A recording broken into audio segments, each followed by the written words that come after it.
মতো বক্তব্য রাখার জন্য বিশেষ অনুরোধ জানাচ্ছি আমাদের রেড পোস্টের কর্ণধার অ্যাডভোকেট বেলায়েত ভাইকে। বেলায়েত ভাই প্লিজ।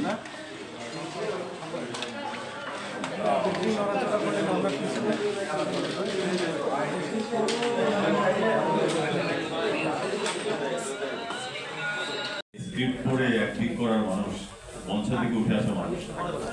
আজকের অনুষ্ঠানের সভাপতি এবং উপস্থিত আমাদের দাওয়াতি সকল অতিথিবৃন্দ এবং আমাদের সাংবাদিক ভাইয়েরা, যাদের পথ চলায় দীর্ঘদিন ধরে মিডিয়ায় কাজ করে আসছি, সবাইকে এখানে উপস্থিত দেখে আমার ভীষণ ভালো লাগছে।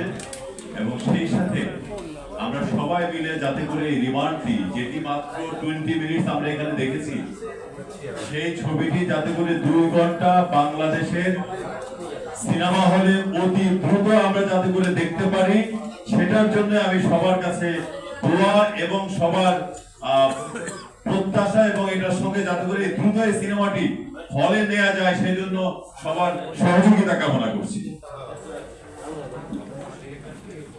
রিমান্ড করার সময় আসলে মূলত যেটি আমার মনে পড়ে সেটি হচ্ছে, এই স্ক্রিপ্ট নিয়ে যখন আমি কাজ শুরু করি তখন অনেকে বলল, ভাই আপনি কি বাংলাদেশে থাকবেন নাকি চলে যাবেন বিদেশে?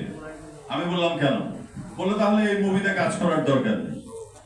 আবার অনেকে বললো যে যে কোনো সময় কিন্তু সরকার পরিবর্তন হয়ে আবার কিন্তু চলে আসবে, তখন কিন্তু আপনি তো ব্যবসার পাশাপাশি, অভিনয়ের পাশাপাশি ব্যবসা করেন, সবকিছু আপনার গাত্তিকতা গোল করে কিন্তু আপনাকে বিদেশে চলে যেতে হবে। আমরা আসলে শিল্পীরা আসলে দেশের কথা বলবে, সমাজের কথা বলবে, সত্য তুলে ধরবে, শুধু নাচ গানের মধ্যে সীমাবদ্ধ থাকবে না। রিমান্ড এমন একটি চলচ্চিত্র, এটি বাংলার 20 কোটি মানুষ বারবার দেখার প্রয়োজন আছে। সাংবাদিকদেরকে একটি সুখবর দিতে চাই, খুব শীঘ্রই রিমান্ড আন্তর্জাতিক এক্সিবিশনে যাচ্ছে। আমরা পরবর্তীতে জানিয়ে দেবো কোন কোন এক্সিবিশনে রিমান্ড যাচ্ছে। আমি বেশি সময় নেব না, আমি বিদায় নিচ্ছি।